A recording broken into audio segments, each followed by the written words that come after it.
Hello ladies and gentlemen, and welcome to a very long overdue episode of Ted's Brew Cellar with me, your most gracious host Ted, and welcome here to the premier alcohol review show here on YouTube. Now, I'm sorry for not doing much over the last couple of weeks.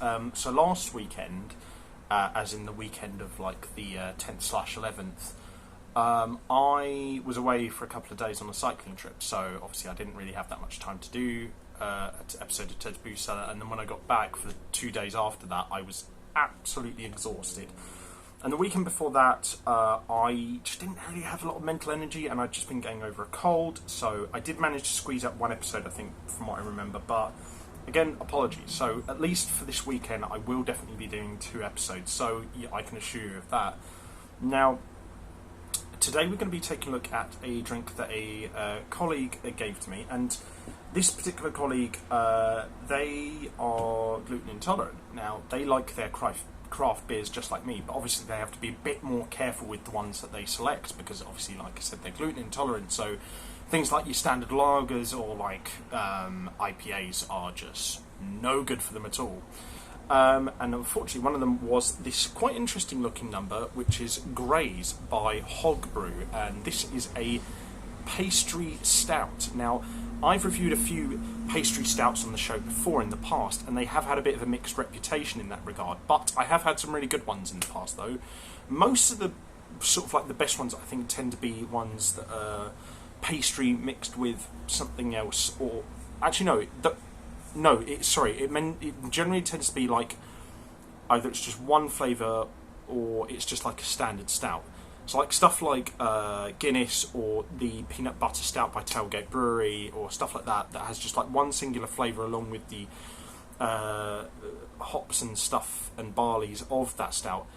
Those generally tend to work better for me. Ones that mix multiple flavours together do tend to sort of become a bit messy, so I'm kind of looking forward to this just being a standard pastry stout. That's going to be quite interesting. Now, it says here, both decadent and rich, yet smooth, this dessert pastry stout is refined for sweetness with added oats and raisins for a true freshly baked taste and mouthfeel.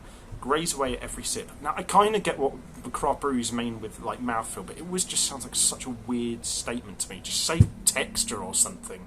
But anyway, I'll say that the design of the can and the artwork is a 10 out of 10. It's cartoonish, it's got a little bit of a style and sass to it, and yeah, it's a pretty accurate depiction of, I believe it's either an elk or a moose. But yeah, no, very handsome indeed. So, let's give it a quick sniff and see what our first impressions are like. Oh, dear me. Right. It didn't fizz up too much, so that's not too bad. Nice.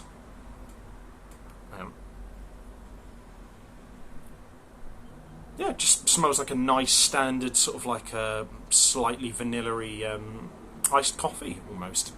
Very nice. Yeah, that's a lovely nose. Probably not quite as smooth or creamy as I'd expect it to be from a stout, but it smells good, so I'll give it a good solid 8 out of 10 for the nose. But we'll have ourselves a quick palate cleanser of water before we taste it. And then on to the most important part of the video, which is to see what this sucker tastes like. So, as always, have a good and fun weekend ahead. My condolences, of course, to the royal family, and to everyone else who is enjoying a few drinks over the weekend. Drink responsibly and know your limits.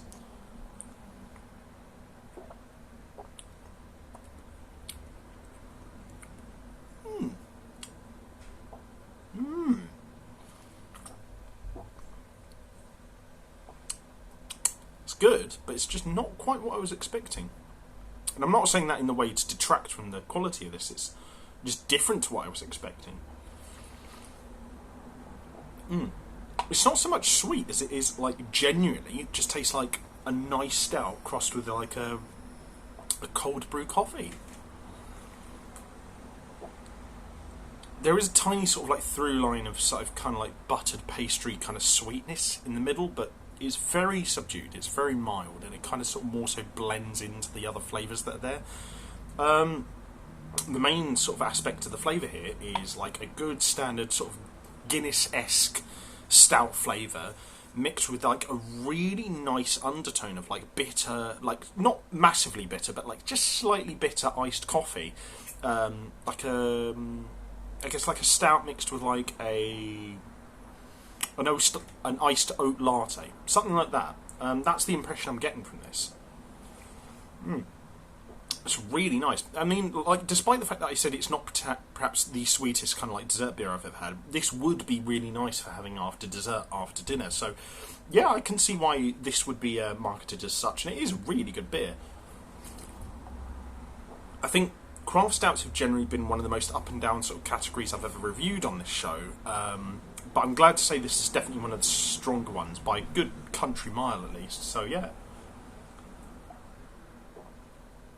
It's not quite on the level of the peanut butter stout by the Tailgate Brewery. That one was elite.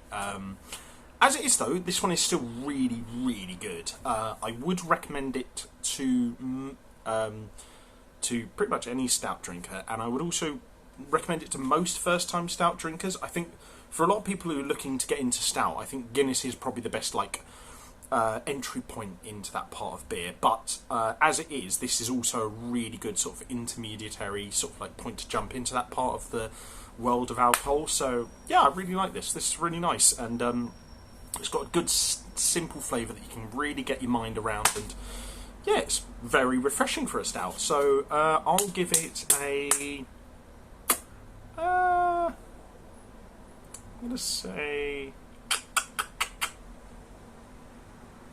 it's almost an 8.5. You know what? Sorry, I'll go for an 8.5. It is just about an elite level beer. It might even be able to push on for like an 8.75, I think. But yeah, it's really good. It's definitely one of the best stouts I've ever had, outside of like Guinness and Tailgate Brewery. But yeah, really nice stuff. And to the colleague who gave me this, thank you very much. I think an 8.5 to an 8.75 is really solid. So thank you.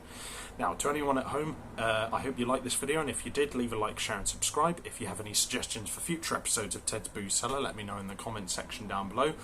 And if you want to check out anything else I do online, I'll leave the links to all that in the video description down below. But until next time, have fun, stay safe with whatever you're doing, don't do anything I wouldn't do, drink responsibly, know your limits, have a good weekend ahead, and I'll see you guys at the bar next time on Ted's Booze Cellar.